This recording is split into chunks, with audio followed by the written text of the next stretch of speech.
Arizona y la puntaneidad, ¿cómo ensamblarlo? Tiene dos ejes temáticos.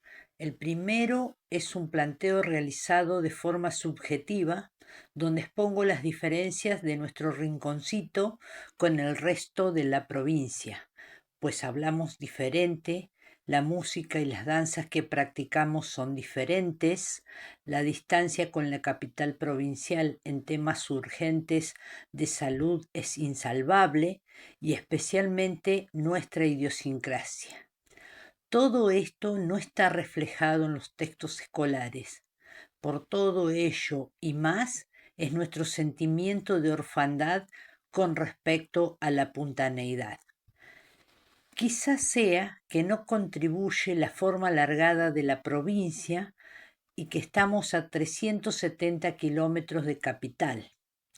Para contextualizar, les cuento, Arizona está ubicada en el departamento Dupuy, entre los paralelos 35 y 36 y los meridianos 7 y 8, en la fracción 13, letra D, lotes 14 y 15, entre los sitios históricos de Ayancó, Leubucó, La Verde y Lobocó.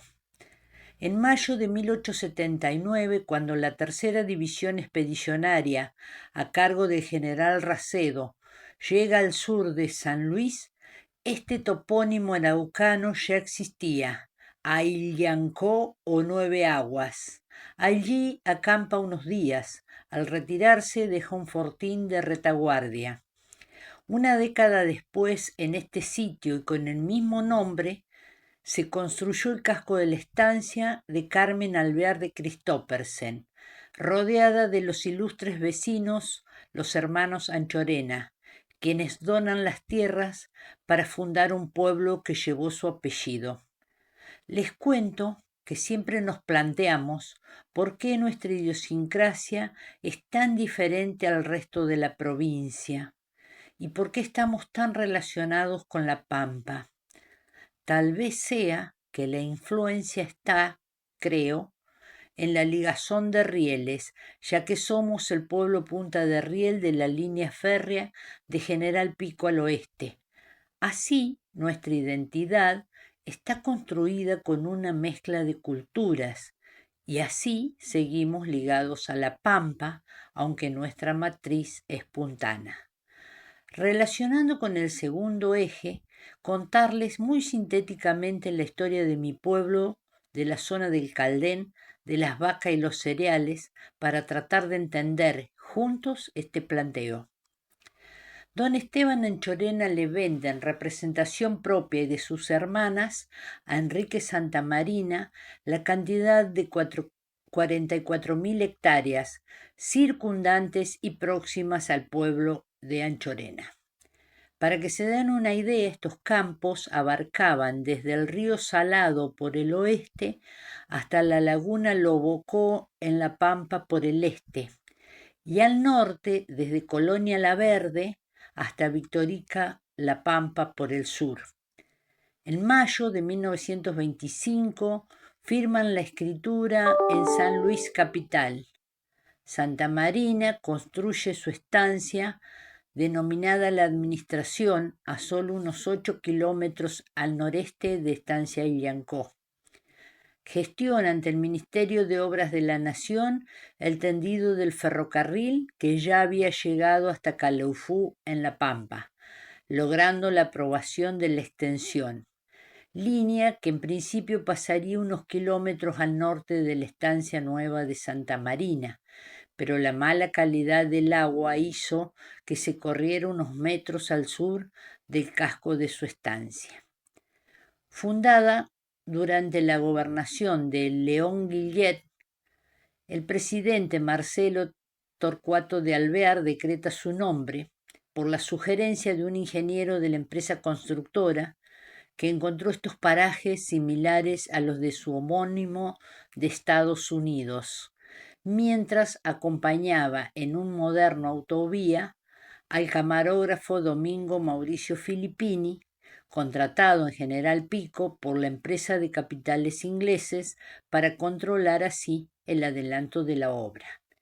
El colonizador pone estas tierras a remate público, hace la publicidad a nivel nacional e internacional, prometiendo fundar 2 pueblos en una misma extensión de campo. Ingeniero Foster del lado de La Pampa y unos 20 kilómetros al oeste, Arizona, en San Luis.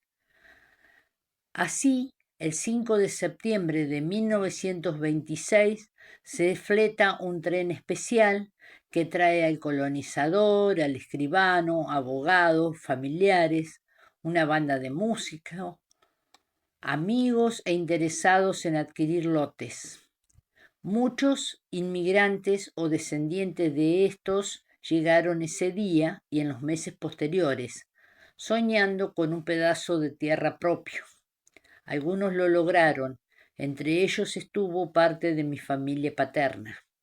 Los que se quedaron hicieron un culto a la resistencia, al tesón, al sacrificio, pues estaba todo por hacerse, como ganarle terreno al médano, codearse con las sequías, solos con sus brazos, las espaldas encorvadas y herramientas rudimentarias.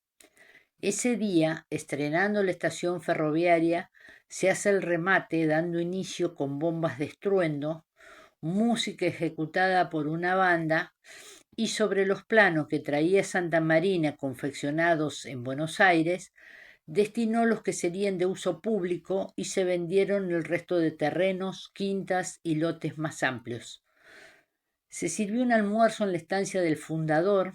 Allí el cura de la jurisdicción parroquial, reverendo padre Martín, le dice a Santa Marina de construir una capilla para la asistencia espiritual de la zona, aceptando a donarle la construcción de la misma con la condición de que fuera en honor a su esposa Sofía Terrero, puesta bajo la advocación de Santa Sofía. Santa Marina ese mismo día deja armado un grupo que se encargaría de gestionar todo lo concerniente a la vida del nuevo poblado. Estaba formado por su administrador, señor Dirube, el cura Martín, el jefe de la estación Pedro Frigerio, el comisario Valentín Pascuali, y también le encarga a la hija del jefe de la estación, la señorita Esther Frigerio, que se aboque a impartir clases a los niños del nuevo poblado hasta tanto se gestione la instalación de una escuela. A partir del 1 de junio del 27, un decreto habilita la línea para transporte de pasajeros, cargas, encomiendas, etc. El 16 de diciembre de 1928 inauguran el nuevo y hermoso edificio de la Capilla Santa Sofía. Se construía mientras tanto el correo, se armó la plaza, la avenida, se instaló una agencia Ford. En ese periodo, en el gobierno de Uriburu, asume la vicepresidencia de la Nación nuestro fundador Santa Marina. En 1932 creyeron que se terminaba el mundo, pero era el volcán Descabezado, en Chile, que erupcionó y mandó cenizas hasta nuestra zona. También por esos años anduvo de paso el famoso bandido rural Juan Bautista Bairoleto. Mientras tanto, la estación era receptora para embarque de los productos y animales de la zona. Se instaló la escuela primaria, hoy número 45, y ya tenía policía, pero administrativamente dependíamos de Anchorena.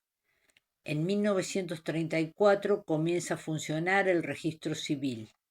En la década del 40 tenemos el primer intendente, el señor Aquiles Elaschi. En 1944 los vecinos dan forma a un centro de actividad social que perdura, el Club Social y Deportivo Arizona. También en esta década comienza una actividad industrial muy importante y característica de la zona, la industria maderera, con la respectiva explotación forestal, actividad que por el contexto económico mundial nos posicionó en ese mercado, aunque la mayoría se dedicaba a la venta de leña, especialmente a la empresa ferroviaria. 2 trochas angostas o de caubil se internaron en nuestros bosques de Caldén. lo que implicó la instalación de más de 7 aserraderos y una fábrica parquetera, funcionando a pleno. La vida cotidiana del pueblo era muy dinámica, pero así como mermaba el recurso, la Segunda Guerra Mundial y las nuevas máquinas ferroviarias, que ya eran diésel eléctricas, contribuyeron para que esta actividad languideciera. Lo que nunca faltó fue la música en el pueblo. Desde la construcción de las vías amenizada con acordeón, pasando por las romerías hasta la fecha, siempre Arizona ha tenido sus músicos y sus grupos musicales. Eso sí, no suenan cuecas ni tonadas. En 1957 inauguramos edificio propio para el hospital a cargo del doctor Babelis, un médico que estudiaba el cáncer y en 1964 utilizó tratamientos de apiterapia. Y Arizona se vio nuevamente convulsionada por la llegada de gente de todas partes. En 1969 se inaugura el edificio propio para la escuela primaria. El Banco Provincia se instala en un novísimo centro cívico. En la década del 70 fue importante por la llegada de la luz eléctrica, la televisión, el teléfono, el agua potable, la escuela secundaria, las campañas contra el mal de Chagas, el primer barrio de viviendas. También se dan los registros más bajos de las temperaturas más bajas de la historia, 17 grados bajo cero. También fue la época de la dictadura militar, de las cuales no estuvimos ajenos. Del monte bajaban mochileros que llegaban directo a la comisaría. Algunos vecinos los llevaron detenidos para averiguaciones. Por suerte volvieron. A raíz del conflicto con Chile por el canal de Beagle, sobrevolaban a menudo sobre nuestros pueblos los legendarios aviones de guerra de la base de Villa Reynolds. Además, nos comunicaban por la policía que a determinada hora de un día tal debíamos oscurecer nuestras viviendas como prácticas civiles ante un posible conflicto armado. Por suerte llegó el cardenal Zamoré y todo quedó en paz. Por esta década funcionaban en el pueblo 2 firmas ferieras que llegaban a rematar más de 2.500 cabezas de ganado por mes, con el movimiento comercial que eso generaba. El Mundial 78 lo vimos todo a rayitas, pues eran canales de aires, antenas altísimas con boosters, y la repetidora más cercana estaba en Loantoro o directamente en Santa Rosa, ambas en La Pampa. Hemos conocido la desolación de las grandes sequías o los grandes incendios forestales, como también eso de enviar víboras en tachos precintados por el tren al Instituto Pasteur para hacer suero antiofídico, tan necesario en estos montes. Pero hay algo que nos llena de placer, y es una fiesta, aunque no sucede a menudo, y es cuando nieva. Está también él, ese ícono de nuestro monte cercano, que como el pueblo también ha conocido épocas de esplendor. Cuando se alzaba altivo eran necesarias 6 o 7 personas para abrazarlo, siempre llamado el Caldén Centenario, aunque supera largamente los 100. Lo que no ha podido superar ha sido la desidia humana que no ha sabido cuidarlo, y hoy es solo un pequeño gran despojo, clara muestra de lo poco que cuidamos nuestro árbol autóctono, especie única en el mundo. Quiero recordar también a Cabaña La Mabel, de la familia Chart, que ha sido modelo en genética de la raza Verden Angus, obteniendo premios provinciales y nacionales. Llegando a la década del 90, que en sus primeros años nos da un golpe bajo, un gobernante iluminado decreta el cierre de las líneas ferroviarias, una de ellas llega hasta nuestro pueblo, y ahí quedamos, como si nos hubiesen pinzado la manguera del oxígeno, agonizando como tantos otros pueblos a lo largo y ancho del país, y nunca más se volvió a escuchar la bocina. Así fue que en 1993 partía el último tren.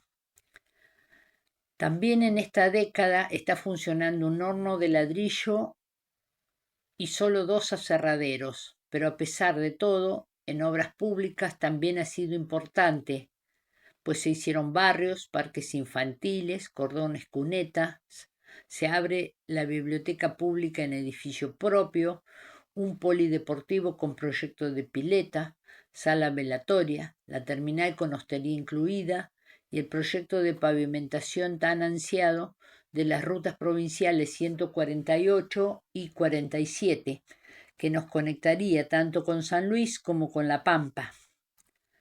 Para las obras de asfaltado que generaron un movimiento muy importante en la zona, la empresa debió instalarse en la localidad. También fue necesario poner en movimiento una industria no explotada, la cantera del campo Los Cuatro Pozos de la familia Orroño.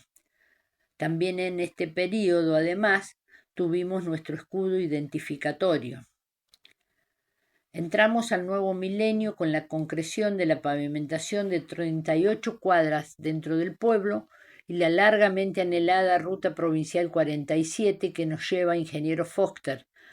Además, la Ruta Provincial 148 que conecta la provincia completamente de norte a sur, hoy autopista por la paz del mundo. Cuánto hemos sufrido las peripecias de los malos caminos, más cuando se trataba de urgencia en salud.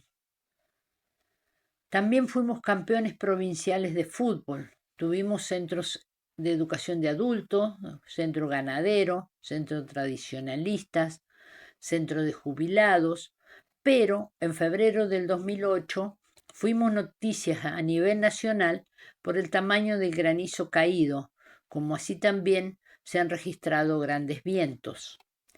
La Casa Mayor es uno de los atractivos que tenemos, pero hoy la veda es total. Además, es zona de cereales, ganado, muchas tareas rurales y se mantiene algo de actividad leñatera. Tuvimos siempre jóvenes destacados, tanto reinas hermosas en concursos de belleza como en competencias de diversos deportes y logros en proyectos de conocimientos en la provincia y a veces también en el orden nacional. Se han hecho parques, construcción de cloacas, un club completamente renovado y un hermoso estadio de fútbol. Otro gran orgullo arizonense es ver en estos últimos años que muchos jóvenes de familias humildes y no tanto convertirse en profesionales universitarios. Ejemplo, tuvimos 3 jóvenes recibidos de médicos en una misma semana, entre otras profesiones. Y también tenemos 3 jugadores en el fútbol profesional en los equipos más importantes del país. Tal vez no les parezcan cifras excepcionales, pero para un pueblo de 1000 habitantes es un montón. ¿Saben qué más tenemos? Imponentes atardeceres y la mayoría de las noches un hermoso cielo estrellado.